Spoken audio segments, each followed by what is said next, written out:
Le 17 janvier 1961, le premier ministre du Congo, Patrice Lumumba, est assassiné au Katanga. On ne retrouvera rien de sa dépouille ni de celle de ses deux compagnons. Mais dans les années 2000, un ancien commissaire de police annonce avoir conservé une molaire. La famille de Patrice Lumumba entame alors des démarches judiciaires et en juin 2022, la dent est restituée. Patrice Lumumba retourne au Congo et a droit à des funérailles. C'est une étape clé dans l'histoire postcoloniale belge et elle fait l'objet d'un documentaire, Lumumba, le retour d'un héros.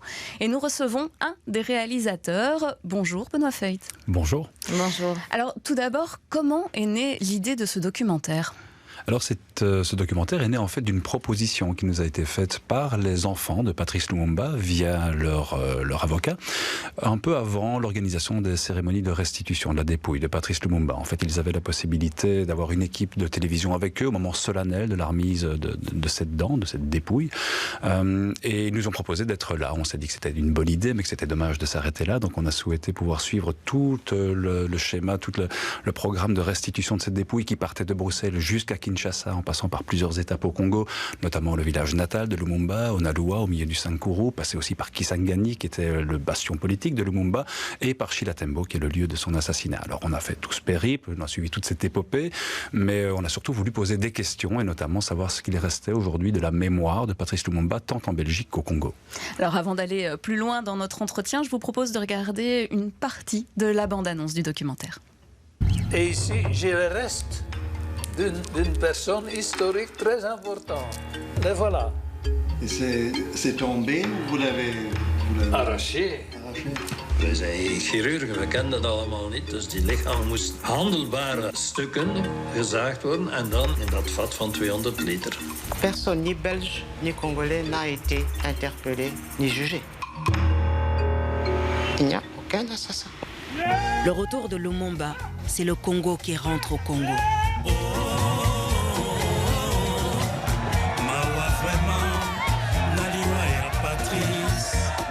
La lutte de Lumumba, c'était la lutte de la liberté pour notre pays. On n'a pas seulement assassiné Lumumba, Okito, Mpolo et les autres. On a assassiné la démocratie. Lumumba, Patrice Akeinamawa. Alors pour ceux qui nous écoutent en radio, simplement, on va expliquer la petite partie en néerlandais. Donc en fait, c'est qu'au moment de l'assassinat, donc les corps ont été démembrés, ont été sciés, et ensuite ils ont été dissous dans de l'acide, ce qui fait qu'on n'a rien retrouvé ni de Patrice Lumumba ni de ses deux compagnons, qu'il ne faut pas oublier également. Maurice Mpolo et Joseph Okito. Et c'est quand même un crime horrible au final. Et c'est ce que dénonce aussi à un moment donné la fille de Patrice Lumumba dans votre documentaire, c'est qu'elle dit on n'avait plus rien pour faire notre deuil. C'était, vous pensez, quelque chose qui était vraiment voulu parce qu'on ne voulait pas en faire des martyrs ? Or, ce qui est sûr, c'est qu'on a voulu faire disparaître les corps parce qu'il fallait d'abord faire effacer cette histoire, il fallait faire effacer la mémoire de Lumumba et surtout ne pas en faire un martyr, c'est sûr. Mais il ne faut pas oublier qu'au moment de l'assassinat de Lumumba au Katanga, la vérité n'est pas sortie tout de suite. On a menti pendant très longtemps. On a même fait croire pendant plusieurs semaines que Lumumba s'était évadé alors qu'il était au Katanga et qu'il avait été par après tué par des villageois. Le sous-entendu était que le premier ministre élu du Congo avait été assassiné par le peuple. On a tenté de renverser l'histoire. Il y a un certificat médical et même plusieurs certificats médicaux qui ont été établis pour attester du décès de Lumumba dans ces conditions, dans ces fausses conditions, par un médecin belge. Donc on a beaucoup menti. On a voulu cacher cette histoire pendant très longtemps et le fait qu'aujourd'hui on ait retrouvé finalement cette dent, ça a permis aussi à Ludo de Witt, qui est un historien belge, d'écrire un livre qui a remis un petit peu la vérité au goût du jour au début des années 2000. Et depuis lors, l'histoire est quand même un peu plus, est mieux racontée, elle est plus complète que ce qu'elle était avant les années 2000. C'est vrai qu'on s'est posé pendant longtemps la question de la responsabilité de la Belgique dans cet assassinat. En final, il y a une commission parlementaire qui donne simplement une responsabilité morale. Est-ce que c'est assez ?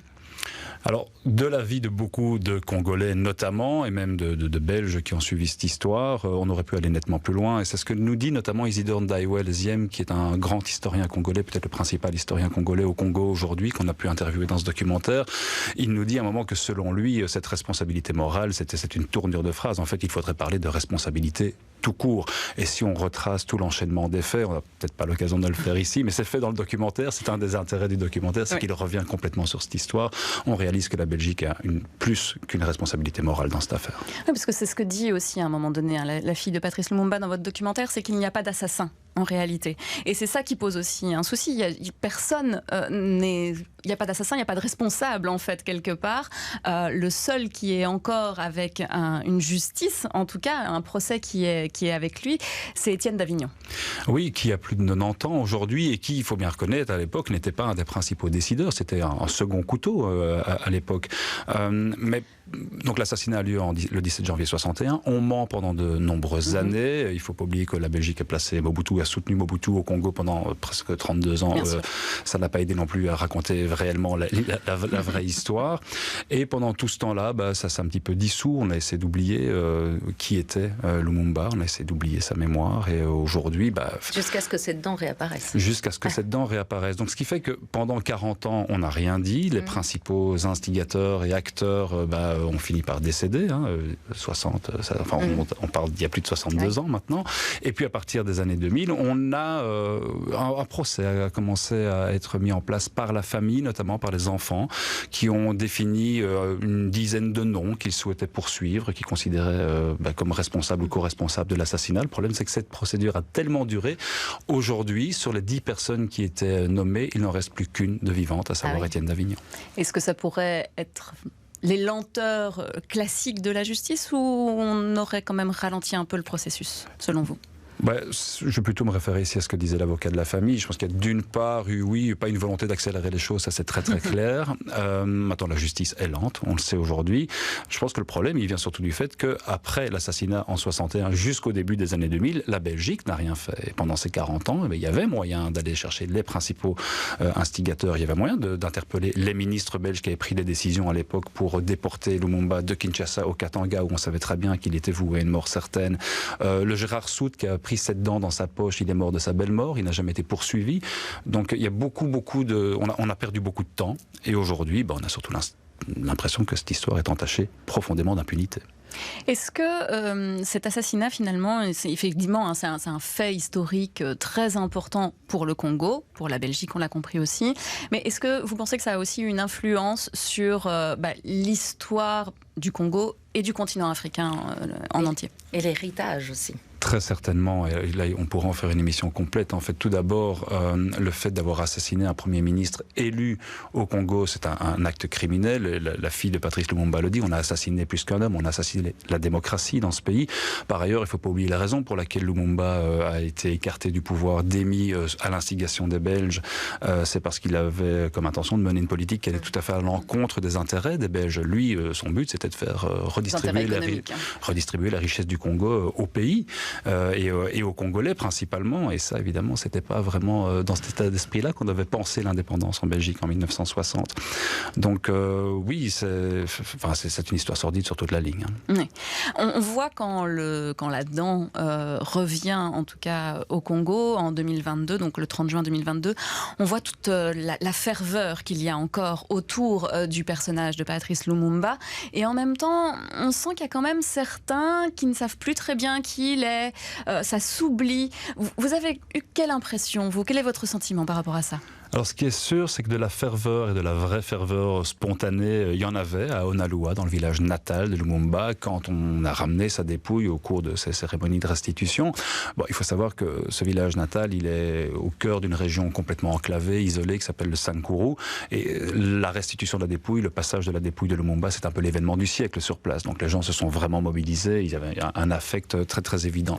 Par contre, ailleurs, que ce soit à Kisangani, à Lubumbashi, chez Latembo et Kinshasa, il y avait un certain engouement populaire, mais c'était surtout des gens qui venaient avec des drapeaux qui appartenaient à des partis politiques. Et on sait qu'au Congo, et c'est vrai aussi quand le roi des Belges se rend au Congo, cet engouement populaire qu'on voit avec des gens qui tiennent des drapeaux, c'est un petit peu factice. Ces gens sont payés par leur parti pour venir faire de la représentation, mais ça ne dure jamais très longtemps. Et donc après quelques heures, les gens disparaissent et on voit bien que l'engouement populaire autour de la dépouille n'existe pas vraiment. Par ailleurs, il faut reconnaître que les Congolais, oui, dans l'ensemble, savent qui est Patrice Lumumba, ce qu'il représente dans l'histoire du pays. Ils connaissent vaguement l'histoire de l'assassinat, de la dent, du fait les conditions sordides de sa mort.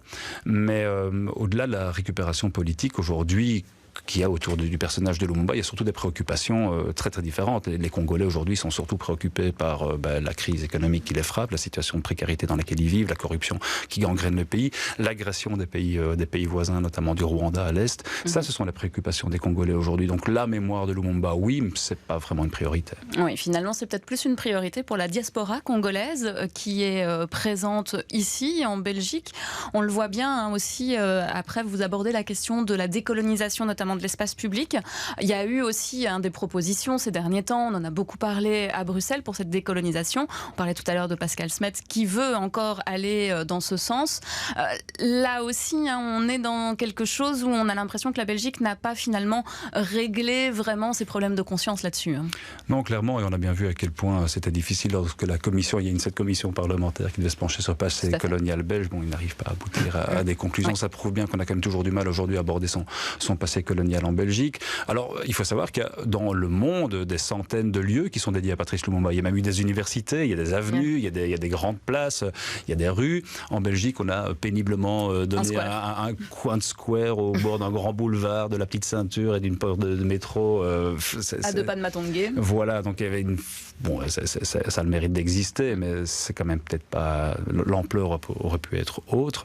Et la Belgique a clairement été gênée par cette histoire, elle ne l'a pas racontée pendant très longtemps. Et aujourd'hui, la mémoire de Lumumba, finalement, elle est surtout portée par la diaspora, comme vous le dites, et parce qu'il est devenu un symbole de décolonisation. Au-delà de ça, surtout de lutte antiraciste. Je pense que les gens se réfèrent surtout au discours de l'indépendance du 30 juin de Patrice Lumumba, dans lequel il décrit finalement toutes les horreurs de la colonisation face au roi Baudouin, un discours historique qui est aujourd'hui un des grands marqueurs de l'histoire décoloniale, et ça, les gens ne l'ont pas oublié. Et certains lui en veulent encore, vous pensez, par rapport à ça ?